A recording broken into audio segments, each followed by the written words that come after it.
Voici un discours très intéressant, qu'il me fallait partager avec vous.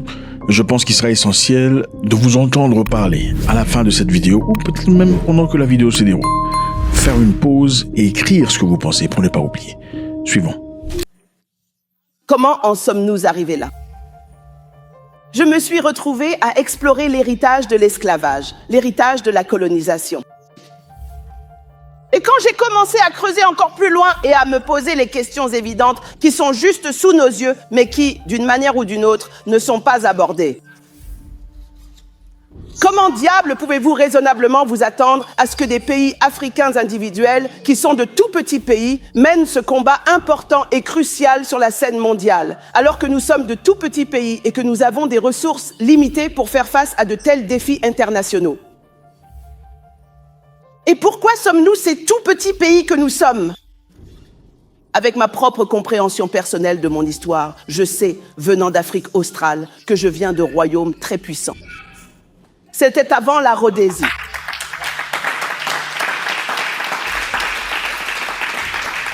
C'était avant l'Afrique du Sud. Nous étions des royaumes puissants. C'est ainsi qu'ils nous Qu'est-ce que vous en pensez? connaissaient. Quand sommes-nous devenus ces tout petits pays? Grâce à la conférence de Berlin. Vous voyez, les colonisateurs venaient en Afrique depuis plus de 700 ans, en commençant par 300 ans de présence portugaise, suivis de 400 ans d'autres colonisateurs. Ils arrivaient en Afrique de manière très désordonnée. On entendait parler de ce continent incroyable qui avait tout ce dont nous avions besoin, et tout le monde faisait ses valises et courait vers l'Afrique. Alors vous voyez, monsieur, le Français ici, il a volé à l'Africain. Puis voilà que monsieur, l'Anglais, arrive à son tour. Il commence à voler au Français ce que le Français a volé à l'Africain. Et avant que vous ne vous en rendiez compte, voici la Belgique qui vole aux Britanniques ce qu'ils ont volé aux Français. Les Français avaient volé, et avant que vous ne le sachiez, ils se battent entre eux. Ils se battent pour savoir comment se partager le butin pris à l'Africain. Donc très vite, ils se préparaient à mener une guerre européenne sur le sol africain.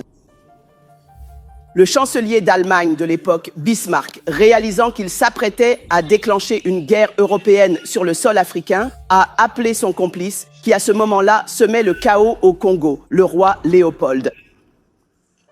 Il a dit « Rassemblons tous les colonisateurs, rencontrons-nous à Berlin, en Allemagne, organisons-nous pour pouvoir piller efficacement ces singes ».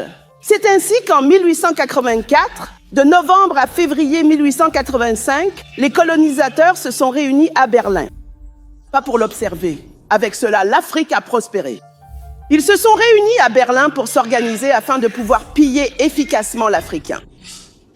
Ils se sont aussi réunis pour une autre raison. Ils se sont également réunis pour s'organiser afin de s'assurer que l'Afrique et ses enfants soient à jamais vaincus et dominés. Je répète. Il y a 135 ans, ils se sont réunis pour s'organiser, pour veiller à ce que l'Afrique et ses enfants, sur le continent africain et à l'étranger, soient à jamais vaincus et dominés, et pour s'assurer que leur avenir soit sécurisé et prospère. 135 ans plus tard, en 2019, rien n'a changé. La conférence de Berlin nous a donné des pays comme la Gambie, Djibouti, le Burundi, la République d'Afrique du Sud, le Togo, le Lesotho, l'Eswatini, et la liste continue, montrant l'impact durable de cette conférence historique sur la formation des nations africaines modernes. En fait, tous, les pays africains. Et ils ont fait une chose de plus. Ils ont pris tous ces petits pays minuscules. Ils avaient cette grande et vieille carte de l'Afrique devant eux, en train de faire leur stratégie. Plus les royaumes étaient puissants, plus ils s'entendaient, plus il y avait de pays qui en sortaient. Et plus il y avait de langues qui en sortaient. Imaginez-vous en train de conduire depuis la Zambie. Vous parlez anglais. Et très vite, vous êtes en Angola, vous parlez portugais. Et très vite, vous êtes en RDC, vous parlez français. Très vite, vous êtes en Guinée équatoriale, vous parlez espagnol. Très vite, vous êtes au Cameroun, vous reparlez anglais. Au nord du Cameroun, c'est le français. Très vite, vous êtes au Nigeria, c'est l'anglais. Qui fait ça? Tout cela a été conçu pour causer la destruction maximale d'un peuple. Donnez-lui une génération, les gens qui étaient autrefois unis ne sauront même plus qu'ils étaient liés. L'histoire nous dit qu'un mari et une femme se sont couchés en Zambie. À leur réveil, la femme était en Zambie et le mari au Malawi. Voilà à quel point les divisions étaient arbitraires. Les divisions ont été faites à Berlin. Pendant que les Africains étaient sur le continent, s'occupant de leurs affaires, tout cela pour s'assurer que l'Afrique et ses enfants soient à jamais vaincus et dominés. Ces petits pays minuscules ont reçu la même souveraineté. Écoutez-moi bien maintenant. Ces petits pays minuscules, la République centrafricaine, ont la même souveraineté que la Chine.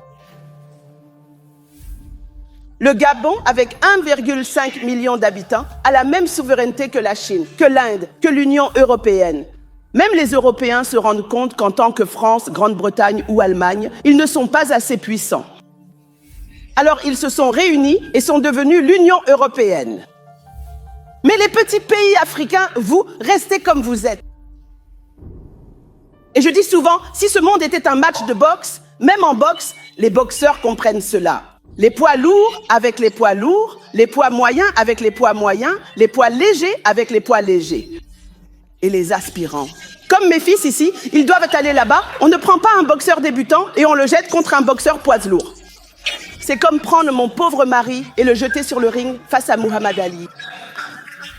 On ne fait pas ça. Ça ne se fait tout simplement pas. Mais c'est exactement ce qu'ils font à l'Afrique. Comment pouvez-vous prendre le Gabon avec 1,5 million d'habitants, mes frères et sœurs, et jeter le Gabon 1,5 million dans le même ring de boxe que la Chine, 1,3 milliard? Et vous appelez ça de la parité. Et quand le Gabon se fait botter les fesses et que le monde dit « Qu'est-ce qui ne va pas avec toi, Gabon ?» Comment as-tu pu laisser la Chine te battre? Et personne ne va plus loin que ça. Mais attendez, c'est encore mieux. Comme si ce n'était pas assez grave d'avoir découpé l'Afrique en de tout petits pays qui ne pourront jamais s'en sortir seuls. Vous êtes d'accord avec ça? Ok, continuons. Et même s'ils essaient, comme les Africains le font toujours, nous sommes faciles à déstabiliser. Nous avons de petites économies. Il ne faut pas grand-chose pour nous faire tomber.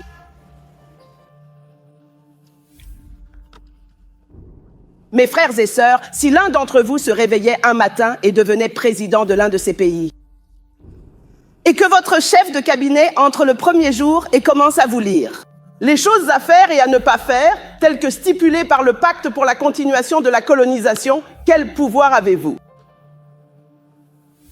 Aucun. Et ce sont ces mêmes pays qui veulent être l'Afrique. Ils ont l'audace de regarder l'Afrique et de dire « Ah, l'Afrique, qu'est-ce qui ne va pas chez toi? Pourquoi ne pouvez-vous pas tous vous occuper de vous-même » Eh bien, j'ai dit, en vivant sur 500 milliards de dollars sur le continent. Mais ce qu'ils font, c'est qu'ils veulent vous jeter un écran de fumée. Vos dirigeants africains sont corrompus. Eh bien, vous savez, je vous l'accorde. Je veux dire, tous les dirigeants africains ne sont pas corrompus. L'Afrique est une famille. Aucune famille n'est complète sans la tante Sally un peu folle et l'oncle Tom un peu fou. Personne n'est parfait. D'accord, très bien, je vous l'accorde. Leurs propres chiffres disent que 50 milliards sortent d'Afrique à cause de la corruption. Très bien, je vous l'accorde. Mais vous ne voulez pas que je m'engage dans une conversation qui se limite uniquement aux 50 milliards de dollars qui sortent d'Afrique à cause de la corruption. D'abord, vous ne me dites pas où cet argent est allé. Vous me dites simplement qu'il sort d'Afrique. Mais deuxièmement, il y a un voleur encore plus grand. Vous avez deux voleurs, l'un avec une mallette contenant 50 milliards de dollars et l'autre avec une mallette contenant 500 milliards de dollars. Je suis une femme intelligente. Vous voulez que j'ignore celui qui a 500 milliards et que je concentre toute mon énergie sur une valise avec 50? Et d'ici à ce que celui avec 500 milliards ait fini d'investir, on parle de milliers de milliards. Maintenant, voyez-vous à quelle vitesse les fonds issus de la corruption en Afrique deviennent la plus grosse part cachée sous la table? Et ils veulent que vous restiez sous la table. Ainsi, vous n'avez jamais à parler de ce qui est sur la table. Nous devons nous réveiller, Africains. Nous devons réfléchir à notre situation. Comment en sommes-nous arrivés là? Sommes-nous prêts à laisser la France continuer à nous piller? Et pour combien de temps encore? Sommes-nous prêts à continuer à nous laisser coloniser? Parce que la vérité, c'est qu'aucun d'eux n'a jamais quitté l'Afrique. Ils sont toujours très actifs en Afrique, mais ils vous jettent de petits problèmes stupides. Et à cause de nos esprits colonisés, à cause de nos esprits marqués par l'esclavage, nous suivons simplement, nous refusons de réfléchir. Et je vais ramener cela un peu plus près de nous. Combien de fois certains d'entre vous sont-ils d'origine africaine continentale? Je parlais d'un gars. Oh oui, y en a-t-il? Il y en a beaucoup. Celui-ci se trouve être le Zimbabwe. Je pense qu'il y a des Zimbabwéennes en ville. Oh non, non, non, je ne me mélange pas aux Zimbabwéennes. Puis-je avoir un amen? Combien de fois êtes-vous allé en Afrique, vous en tant qu'Africain continental? Vous vous asseyez dans un restaurant pour commander quelque chose? Et nos frères et sœurs caucasiens entrent par hasard. Vous voyez à quelle vitesse nos propres frères et sœurs nous abandonnent pour courir servir nos frères et sœurs caucasiens.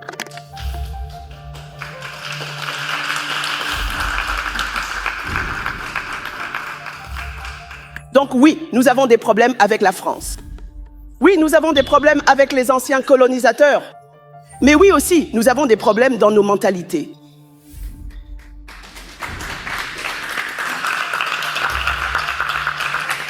Et c'est là que la véritable bataille doit être menée.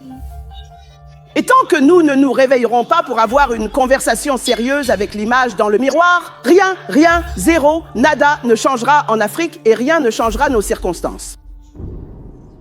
Nous devons donc nous réveiller et être très réalistes quant à qui nous sommes et avoir une conversation sérieuse avec l'image dans le miroir. Et posez-vous des questions très difficiles. Continuez, colonisez. Est-ce que je souffre de l'héritage de l'esclavage? Et si oui, comment puis-je enlever les chaînes de l'esprit?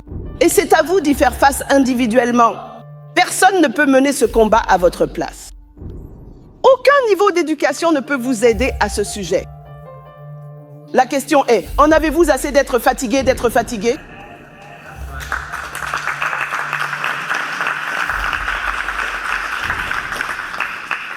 En 1963, nos leaders panafricains se sont réunis pour défaire les frontières qui nous avaient été imposées par la conférence de Berlin. Malheureusement, lorsqu'ils sont allés à Addis Abeba, en Éthiopie, ils étaient divisés. Nous avions le groupe de Casablanca qui étaient les panafricanistes et disaient « l'Afrique pour l'Union africaine, maintenant ». C'était le Ghana, la Guinée, le Mali, l'Égypte, le Maroc, l'Algérie et la Tunisie. Les 25 autres pays restants étaient les nationalistes, ils disaient. Allons-y doucement. Donc, ils ont gagné. Nous disons souvent qu'en 1963, lorsque le groupe de Casablanca a malheureusement perdu, l'Afrique a également perdu une opportunité significative. 55 ans plus tard, nous avançons toujours lentement. Mais tout n'est pas perdu. L'année dernière, mes frères et sœurs ont marché à Kigali. Enfin, les chefs d'État africains se sont réunis et ont dit « ça suffit ». Cette folie insensée ne peut absolument pas et ne doit absolument pas continuer. Ils ont donc signé et accepté ce que nous appelons aujourd'hui la zone de libre-échange continentale africaine. 52 pays africains, 52 chefs d'État africains ont signé cet accord. Et après que les dirigeants se soient mis d'accord là-dessus, ils ont dû retourner dans leurs pays respectifs et soumettre cette décision à leur Parlement. Nous appelons cela la ratification. Sur les 52, il ne fallait que 22 pays pour ratifier. Mais je dois vous dire que le monde n'a jamais cru que cela allait se produire. Certains m'ont dit personnellement, « Ambassadeur, cette Zleka, ce sera juste un bout de papier rangé dans un tiroir. » Les ratifications, ça prend des années. Cela n'arrivera jamais. Eh bien, quand il y a une volonté, il y a un chemin. En mars 2018, les chefs d'État africains se sont mis d'accord sur la décision historique de la zone de libre-échange continentale africaine, un accord majeur. En mars 2019, exactement 12 mois plus tard, la 22e ratification a été officiellement déposée à l'Union africaine, un événement significatif pour le continent. Alléluia, le 30 mai de ce mois, une date historique et très attendue, marque le début officiel de la mise en œuvre concrète de la zone de libre-échange continentale africaine. Un accord ambitieux et transformateur qui vise à créer un marché unique pour les biens et services à travers tout le continent africain, promettant ainsi une nouvelle ère de développement économique et d'intégration régionale pour tous les pays membres.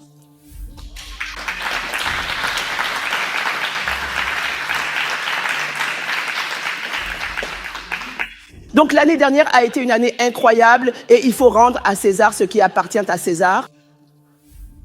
Les chefs d'État se sont à nouveau réunis en 2018 pour la zone de libre-échange continentale africaine. Pour réussir, les enfants de l'Afrique doivent être libres de se déplacer, de vivre et de travailler où ils le souhaitent sur le continent. Ils ont signé ce qu'ils appellent les protocoles pour la libre circulation des personnes.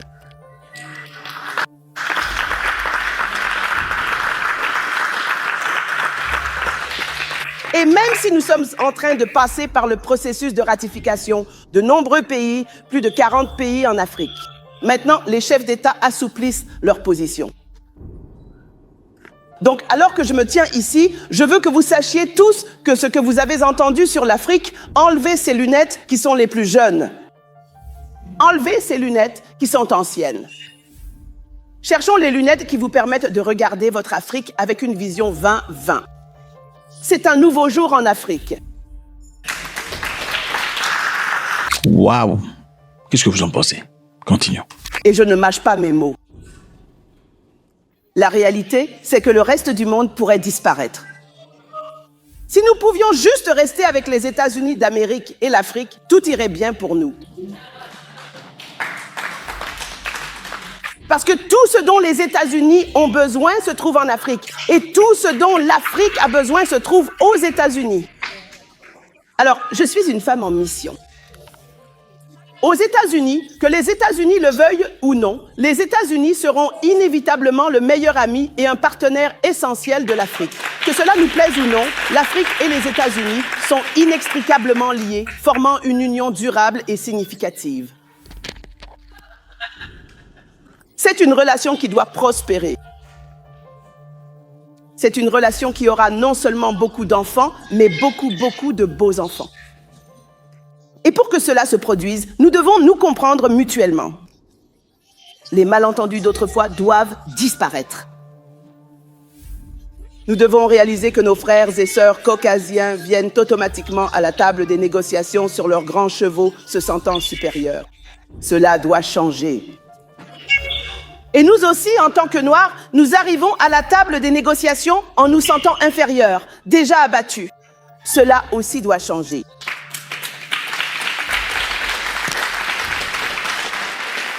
Nous avançons en parallèle les uns des autres. Si nous devons être mariés, il ne peut pas y avoir de conversation qui se déroule en parallèle. Mes frères et sœurs caucasiens, s'il vous plaît, descendez de votre piédestal. Et nous devons réaliser que nous valons autant que n'importe qui d'autre. Levons-nous. Et c'est quelque part au milieu que nous nous retrouvons. Et c'est au milieu que nous aurons une conversation sérieuse et significative. C'est cela qui fera que ce mariage sera ce qu'il est censé être. Je suis en mission. Et je n'ai aucun doute dans mon esprit que, ensemble, en regardant notre Afrique avec une vision claire, en comprenant le but, en réalisant que nous avons abandonné une place très importante qui revient à l'Afrique. Et en convenant que nous devons ramener l'Afrique à cette place et laisser l'Afrique occuper sa place. C'est alors et seulement alors que nous pourrons exiger notre respect en tant que Noirs. Non. Personne ne va nous donner ce qui nous revient.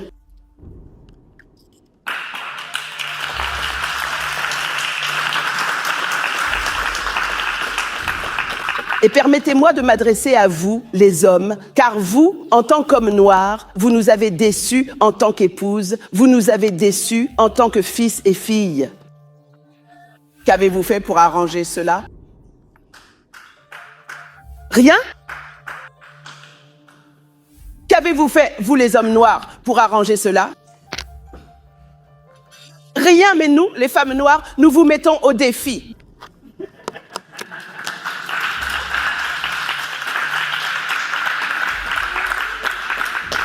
Réglez ce problème ou bien nous prendrons les choses en main.